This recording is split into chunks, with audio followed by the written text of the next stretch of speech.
Welcome back, y'all, to another episode of Your Rich Black Friends, where we are talking about not just being rich in the sense of money, but also in career, relationship, family, friends, all those different aspects of your life. So we're back with another episode. I'm one of three of your amazing hosts, Aneem Awe, and I'm here with my other host. B. Awe. Hi, everyone. Robert Johnson. Hi, everyone. Welcome to your Rich Black Friends. Welcome, welcome, welcome. So, as always, y'all, we're going to check in and see what's got y'all feeling rich today or this week, and maybe not so rich this week.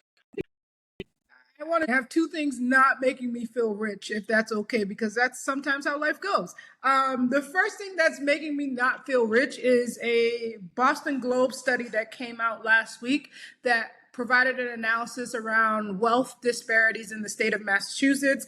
And as you all may or may not know, Aneem and I are born and raised in Massachusetts and very, very proud of being from Boston. But like through that study, it illuminated just like the ways that the state has to go in terms of solving for just racial inequities from a wealth disparity perspective. And so the average Black family in the state of Massachusetts has a net income of $7,800. Hispanic families have a average net income of $1,200, whereas white families are $549,200. Asian families are $305,000. So there's a pretty significant delta, and so it's got me just wondering on what can I do? I believe in the leadership in place, and I think they have made some tremendous strides, and there's more work to go.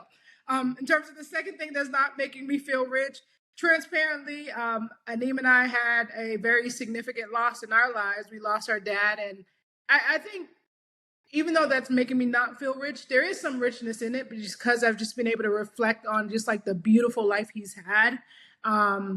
It's just been an incredible, he has lived an abundant life. So I think about it in both of those ways. But I will hand it off to Rob. How are you feeling? How you feeling? Hey. And again, so sorry that you've had to become a member of this club.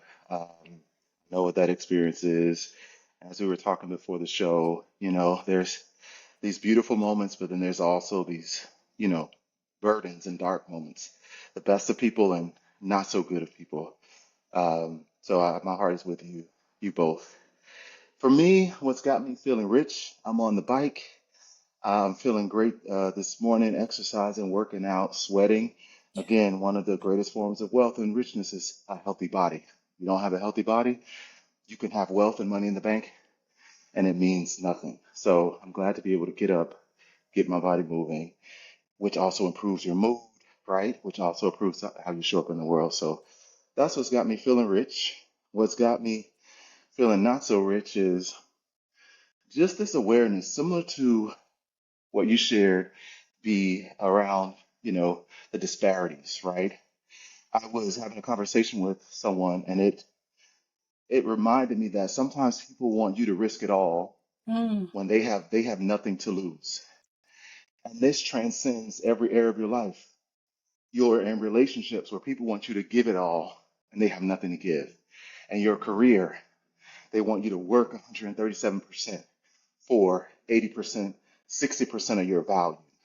Oof. It burns grinds my gears and hurts my heart when someone expects you to risk it all, yet they have nothing to lose. So looking Mm. forward to also getting into some of our conversations today and thoughts just about current events. So, Aneem, what's Yeah. making you feel rich? We honored him with our lives, right? He was pleased with us. And so when I've been hearing that a lot, he bragged about us all this time. And so that is making me significantly rich because that's that familial, that's that legacy, that's that, family relationship ties that we often talk about in terms of wealth. And so to have that and to kind of just sit with that, that's making me feel extremely rich and bringing me a lot of peace in this difficult time. And the other thing is like when I look at heart disease, because he did die from complications of heart disease, virtually heart failure. When I look at the statistics, unfortunately, African Americans, Black people do lead the way in that stat, right? And so it's a combination of things like hypertension, unmanaged, diabetes, unmanaged, lifestyle choices, unmanaged, living in a racist society. Unfortunately, there's not many ways to control for that if we don't acknowledge that there's a problem that exists. And so all these things trickle into, like B's point, around like wealth disparities, right? Whether we recognize it or not. And so that's the thing that is sitting with me, and now I kind of want to make it my new life mission to address, right? Or at least having the sort of education and the space to talk about and talk through those things, and like how we can do better, what we can control for, because obviously there are things without outside of our control, especially living in a racist country whose history is rooted in racism. And so that's something that I'm sitting with and saying to myself, how can I address this? How can I like combat this, if you will? Yeah, you know what? Again, a similarity. My father, a year before he died, he had heart failure. So the issues of the heart. Think about that. Yeah. As Black people, we carry so much, right? And it all sits here. And there are obviously external choices that we can make, but it really starts with an internal mind shift of that. If the whole world is against me, what are the things that I need to be doing to protect myself, Yeah. right? And I So, think, Robert, maybe you're follow along with this as well, but there's this page on Instagram, and they pick up the phone and they talk into the phone to say what's on their mind. And one of the things that I've been tracking, right? Speaking of matters of the heart, issues of the heart, there are some super young kids grabbing this phone and missing loved ones, lost loved ones to violence. They are hungry. Like that's the piece that stood out to me, right? And so you think about issues of the heart. What folks who are living in food deserts, right? What access to food, in the limited chances that they have access to food, what is the food they have access to? The environments that are growing in that are cultivating the stress, right? Like from a young age, we're bearing that stress, and then we become adults, and sometimes not even living past 45, right? Because mm, we've seen that we've been living with this stress from very early on. And like, I don't have a solution to it. I've just been appreciating the Instagram page. The issues of the heart is really resonating. And like, when we talk about wealth, Rob, I love that you're on a bike right now because health is wealth. Yeah.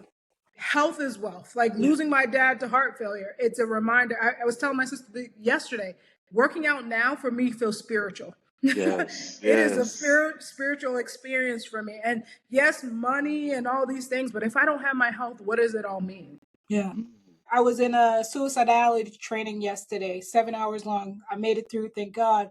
But one of the things we're talking about is epigenetics, right? This idea that with the stress that we carry, environmental factors that we carry, we literally pass that on generation to generation. So when we think about like breaking the sort of generational curses, if you will. In a lot of ways, as young people, as millennials, it's going to start with us. What generational curses are we willing to break? What generational curses are we at least acknowledging or mindful of and willing to kind of trying to understand what the next steps are, right? And because heart disease has impacted all of us here today, like we're making a conscious effort to get out there, to work out.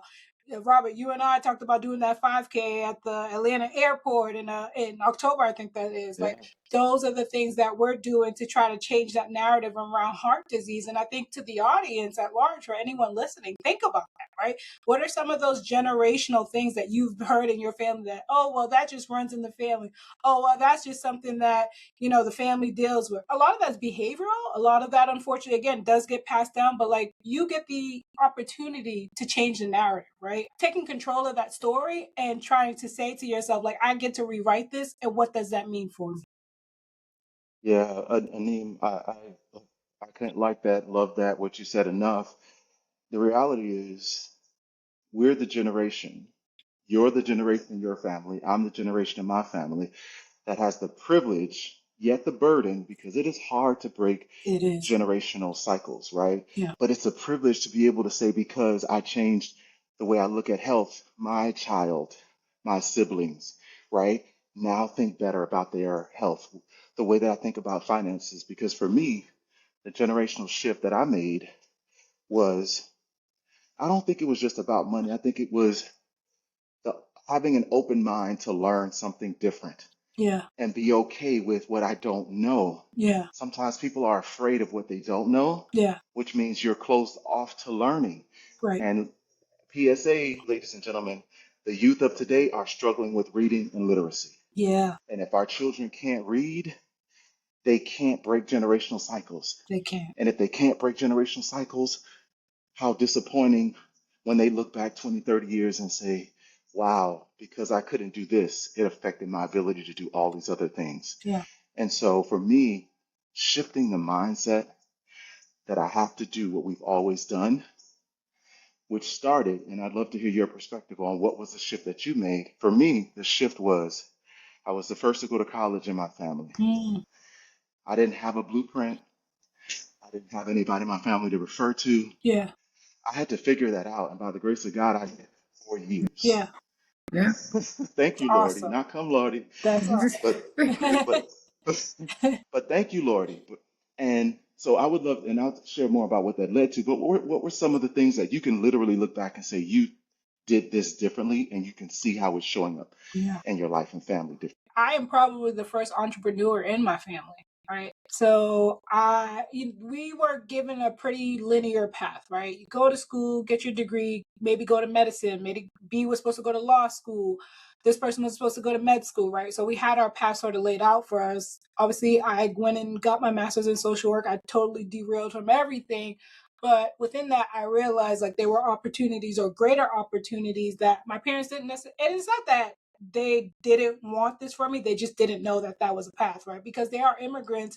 There's a very narrow path that we think we have to go towards. And so I became an entrepreneur. And what I found through that is freedom, not only just financial freedom, but in a ways to like really influence change and impact care, impact services. And so I get to do that in a way that maybe won't look the same if I was working underneath somebody. So I'm grateful for that. And I'm grateful to be able to do that. But it was scary because I didn't have a roadmap from my parents. I didn't have a roadmap from my older siblings. I did have to figure it out along the way. And so it's been a beautiful journey.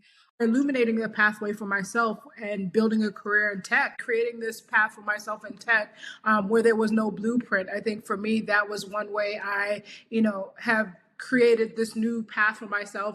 And then one of the things I always joke around about, even in my father's passing, is like, our parents, white parents, will give their kids like, a money to inherit. We inherited like health complications, right? We inherited high blood pressure, right? And I'm like, gee, thanks, parents. So one of the things I've been really mindful about is like with my little one, I've been really thinking about like how can I help him cultivate a regulated nervous system. And I know like that is like the soup du jour online, maybe on TikTok and things like that. But I do believe there's something to be said about how you respond to like day to days, how you navigate stress down the road, right? Because the stress will not disappear or not come up. I Yeah. think it's how we respond to it. And I don't know that we were given the tools to think about how do you respond to stress in a productive way. And so I'm being very intentional about equipping him with the keys and the resources he needs to be able to respond to stress in a productive way that doesn't deteriorate his life over time.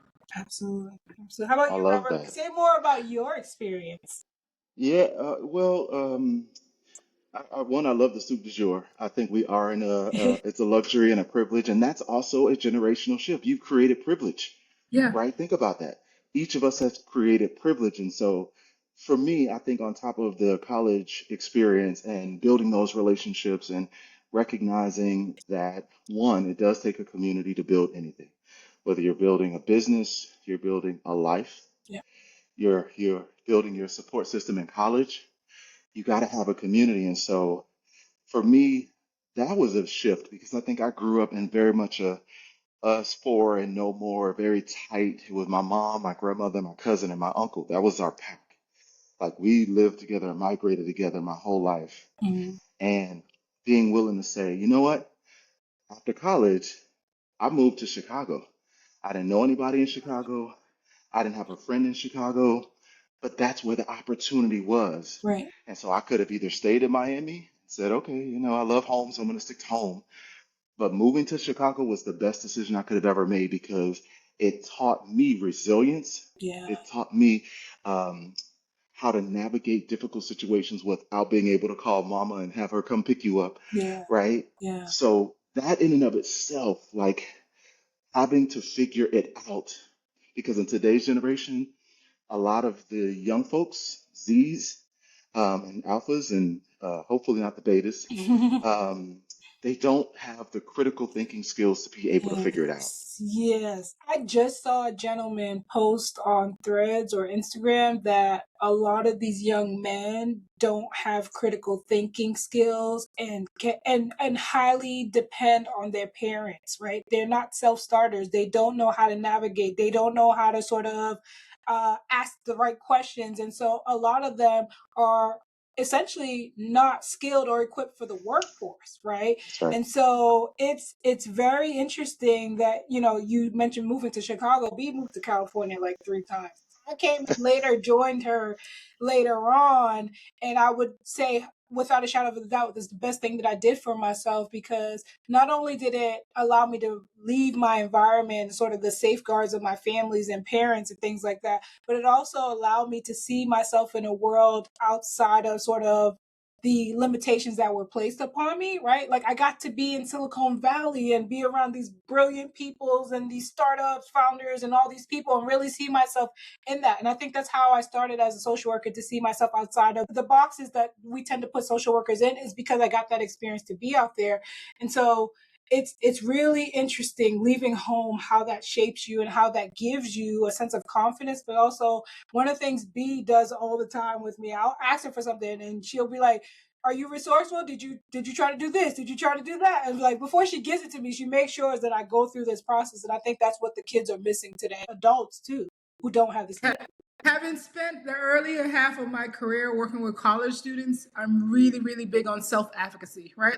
I was joking around with my sister about this, like, who better than I to be a parent to this little one than I, right? Like, I feel like I have strong interpersonal skills, strong emotional intelligence, and self advocacy skills. And those are all the things I want to pour into him, because to y'all's point, the kids don't got it today. The kids do not have it today. And that's a scary place to be in. And like, again, going back to this place around wealth, like that is a form of wealth. That self-advocacy, that is so emotional intelligence, like knowing how to navigate rooms and spaces, knowing how to read the room. There are a lot of people who don't know how to read the room. Those things, like, they're so invaluable. Like, you can't put a dollar amount on them, but that's wealth. Right. Yeah, yeah, that whole being able to read the room and have self-awareness and being able to interpret people's verbal and nonverbal communication, it is a lost art because I mean it's so evident in our politics, right? Mm-hmm. Just because all of us are living in this world where politics influence and Absolutely. affect everything that we do. So to not talk about it would be a shame on us. Yeah. But most people get their political information now from social media. And even the experience of that, they're not reading, they're watching and listening, right? Yep. But to be able to fully comprehend, you have to read something, see something, hear something, then do the thing.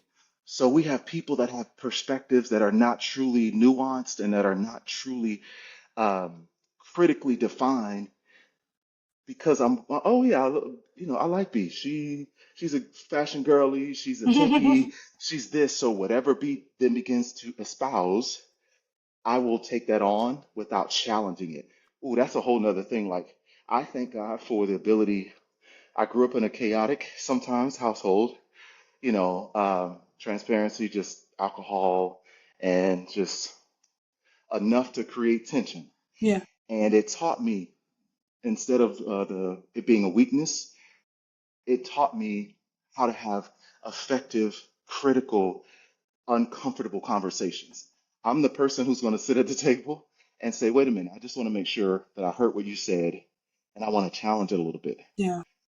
And when you put that challenge in a little bit, people get so uncomfortable. It's like, wait, it's debate. We did this in high school and college, right? Didn't you?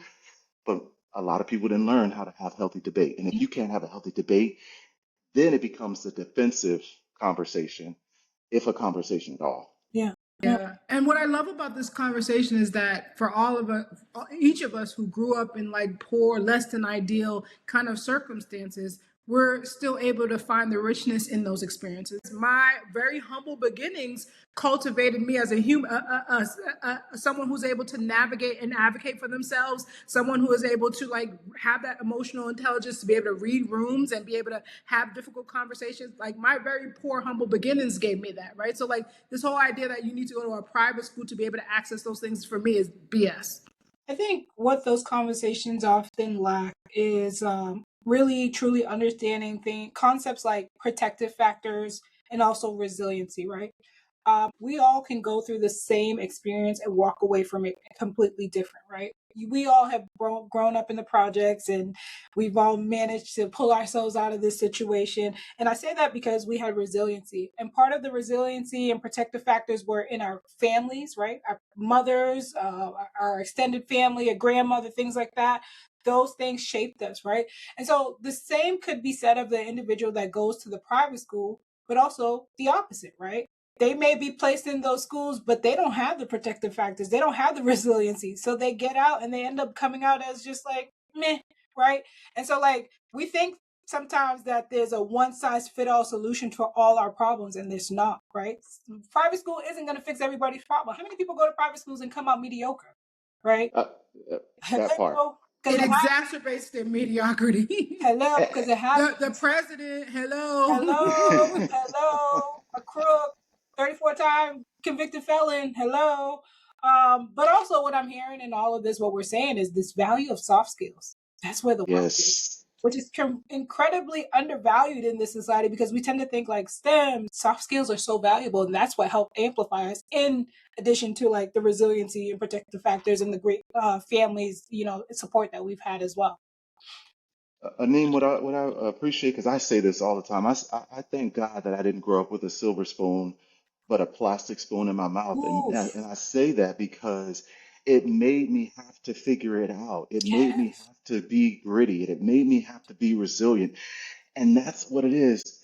Some people grew up with everything, but they know how to do nothing. And there's some people like us who grew up with nothing and have been able to obtain and do anything and everything. And guess what? We are chameleons. We Yes. can figure out and adapt and adjust to any room. And I was in a meeting recently and I didn't have to, but I'm that dissenter. I'm the person that's going to speak up. I just yes. had to ask a question because there were people in the room who felt like the leaders in the room should have come to them as leaders before they defined a strategy, right? And the reality is no company's board and the CEO comes to you or I Right. before they have a vision. Right. They create the vision and a semi strategy, then they bring it to their executives to say, hey, this is our strategy. It's pretty much baked, but we love your perspective. It was very difficult for the some folks in the room to understand, well, why didn't you come to me? How are you building for humans, but you're not talking to the humans? Well, before we can build for the humans, the concept of what we want to build has to be established. Right. And so that critical thinking of what gives me the belief that I am the one person they should have talked to before they did anything. I'm like, is it ego? Is it just a lack of self-awareness? Is it? I struggle with that personally because what it tells me, and I love your perspective, ladies, is that some of us are missing adaptability. Going back to silver Yes. spoon, plastic spoon. What are your thoughts? Yeah. I absolutely agree, and like I have an example. I'll present something to people as an option, right? I'll say, hey, these are 5 things that you can do to make additional income in your practice. People want, oh, how do I do this?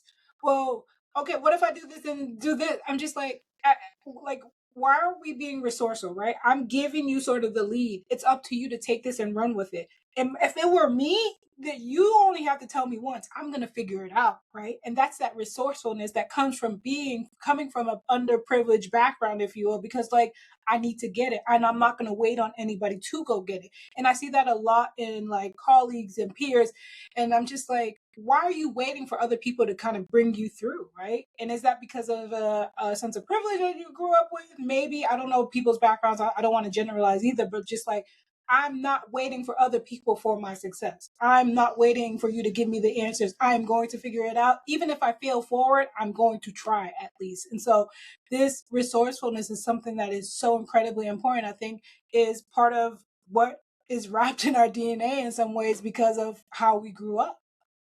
Yeah, I trying to parse out or separate like the nature of my work, because a lot of the nature of my work company. But I do wish there was a little bit more self advocacy, right? Like I've given you the tools. What are you going to create with it, right? And some folks lack the ability to be able to create something, even if it's like a V1 that needs feedback, because everything is iterative. Folks just can't get to that step one, and it's quite frustrating, especially for me. I'm like, I had less and I'm doing it, why can't you do it? Yeah. And you know, I was so glad to hear you chime in because your work is centered around enablement, right? Partnership and Yeah. collaboration. This is why employees get frustrated because they get it. Some employees just get it. They have that adaptability, that fungibility, that resilience. And so they look up to say, wow, I'm being led by someone who can't work their way out of a paper bag, Mm, yet I can design the paper bag. yeah. You know what I mean? Like Can I can figure it out with the paper bag over my head right.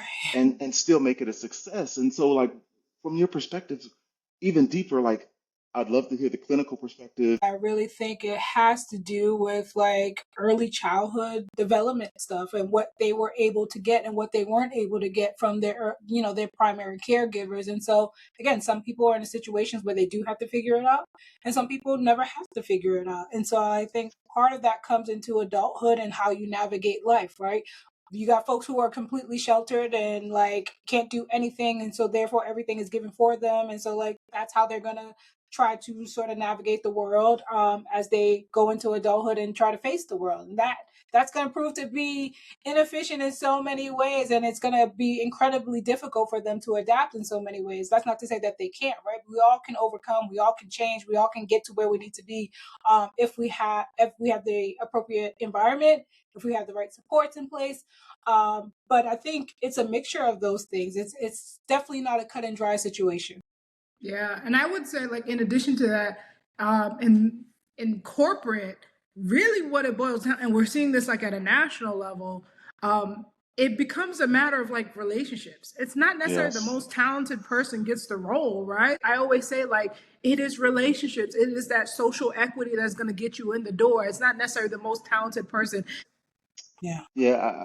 Listen, I've been in those rooms and at those tables, and I've been a beneficiary of those that relational nepotism. I'm And currently Yes. I'm so grateful for it. But in this world of go to work, do your job, you don't need anybody there, you don't need friends there. That is the biggest lie. If you want to build a 6+ figure career, relationships are critical. Now, if you want to be limited to whatever the job is that you got and you don't want anything else, you stick with that social media advice that relationships, friendships don't matter. And here's the thing, friends and friendship has a very broad definition, so right? Don't be so literal with everything, but you want to be the keys to success at work. I'm gonna hip you to some game and be already open the door for it.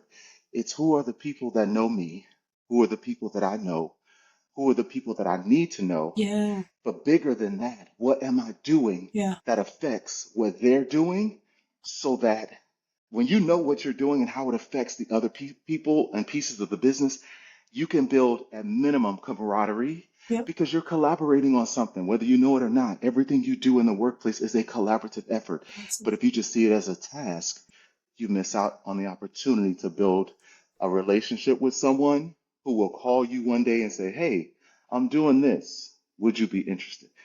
Do you know how many calls in my career, thank God, that I've gotten literally at the right time? B, when I came to DoorDash, it was a call Yeah, Yeah. from our amazing mutual friend, right? yeah, What are you working on? What are you doing? Oh, I'm working on that. Oh, wow, it perfectly aligns with this thing that we're building. yeah. Would you be interested in a conversation? Yeah. Yes. Yeah. That's it. It's all relational. Like as someone who is in those in the room where promotion decisions are made and things like that, it's like your manager obviously needs to be familiar with the work, but their peers need to be familiar with their work, and that's why it's in your best interest to cultivate those relationships ahead of time, right? Yeah, Because those are the folks who are going to either plus one the promotion or say absolutely not. I don't know who this person is. I don't have no Yep. line of sight to their work. And so to your and the piece around friendship, some of the most best friends are folks who I worked at DoorDash with, right? The folks who have showed up for me, especially in light of like my dad's passing, have been the people I met at DoorDash. So I wholeheartedly like refute this idea that you can't cultivate relationships in a meaningful way at work. This whole idea of just like put your head down and not interact with anyone, that's going to lead to your demise, right? Yeah. When decisions, critical decisions are made, you're going to be on the first on the chopping block because you haven't prioritized those relationships. Yeah. It's like building sort of internal advocates in some way. And that's how we have to look at it, unfortunately, in a strategic manner to really understand the value in that. I get it. Listen, some people truly feel like they have to go through life alone and they truly don't have anybody, but that's not sustainable. That is not healthy, literally, right? That isolation makes you more susceptible for like depression, anxiety, like other like negative outcomes, right? We can't go through life alone and we can't go through this sort of career journey alone. We need people. People advocate for us. People represent us. People talk about us in rooms that we are not, right? Andrea Howard reached out to us last week about an opportunity, right? Unfortunately, we were deep in the grief.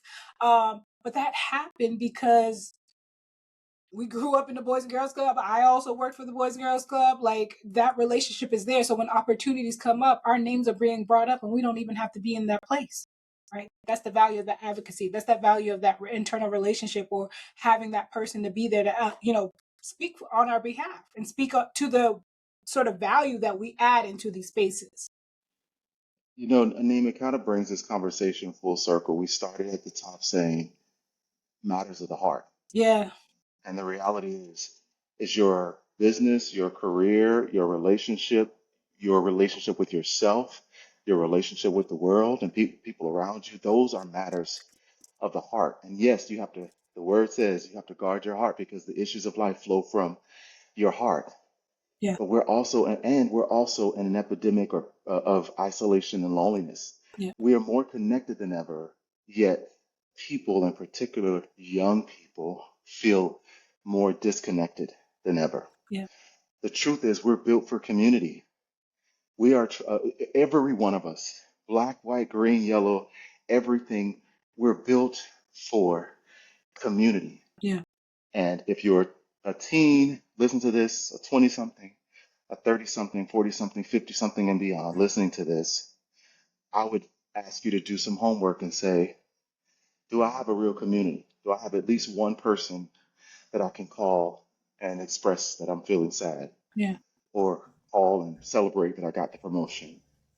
Or call to plan something with? Yeah. Your heart health, literally, uh, uh, biologically, philosophically, it needs connection. Yeah. Absolutely. Do I have someone checking on me to make sure I worked out? Like my sister and I are really good at that. Like, did you work out today? Go work out. If you didn't get it in the morning, go get it in the evening. But Yeah. like again, matters of the heart. We have to take care of that physical body as well. Yeah. And I mean, like Robert was alluding to, the mental is part of the heart health, right? Like the physical is part of the heart health, the spiritual is part of the heart health, right? And whoever you pray to, that's your business. I'm not here to tell you what that needs to look like, but those are matters of the heart. So, in closing, I want us all to just go around and name one soft skill that you feel like every listener should consider, or I think problem solving, right? Analyzing situations, using creative thinking, trying to be resourceful, and adaptability, right? You need to adjust to situations. Life is not always going to be smooth sailing, right? I just lost my dad last week. I don't want to make anyone seem like you have to push past your grieving process. Everybody will be different. I find value or I find peace in that my dad wanted me to be great. I am great until I'm showing up great and my dad is shining and smiling at me, right? That's my process. It doesn't have to be your own. So adaptability and problem solving are the two soft skills, quote unquote, that I think every listener should have. How about you all? I'll go next. Adaptability is huge. When I say emotional intelligence, I'm more so, I think the skill of being able to engage in difficult conversations. A lot of my work is predicated around managers. You will be surprised with how many folks shy away from, and difficult conversation doesn't mean like you are fired. Difficult conversation means like, hey, like I'm noticing there's a particular area of opportunity. I want to help coach and develop you towards that. But like just being able to say the difficult things in a way, and we have to, yes, assume positive intent and all those things, but like being able to say the difficult things, I think is a very, very, very critical skill set, no matter where in the professional realm, but also in the personal realm. Very good, very good. I love those. I was going to say something around that, which would be communication skills, right? Mhm. I think if you can invest in one area of your life that has the potential to change your life, and that is a thread through every area of your life, is communication skills. Being able to, as B said, have the difficult conversations, being able to listen, because listening is a key part of communication skills.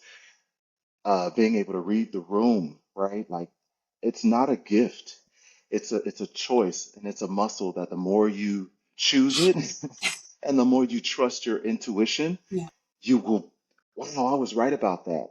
So communication skills, being able to read the room. And the last thing I'll say is for me, um, is some sort of spirituality or faith. Yeah. What do you believe in? And stand on that. Study it, stand on it, because in those moments where life gets rocky, because life is built with rocks in it, it's built with Yeah. mountains in it, it's built with pain in it, it's Amen. built with loss in it, but it's also built with beauty in it, blessings in it, super amazing opportunities in it. Those things require you to have a spiritual or faith-based grounding, whatever that is for you. So, Yeah. communication skills, being able to read the room without anyone ever saying a word, and then having a spiritual and faith-based foundation that guides you. Amen. I love that. I love that. Awesome. Awesome. Awesome. So as always, thank you for listening. We actually want to hear from you. What did you think about today's episode? What's one soft skill that you can commit to working on or trying to build upon for your individual selves? And always make sure you subscribe, follow, and share this episode with somebody that you think may find benefit in this conversation today. And we will see you next time. And until then, you be well and continue to be rich in life.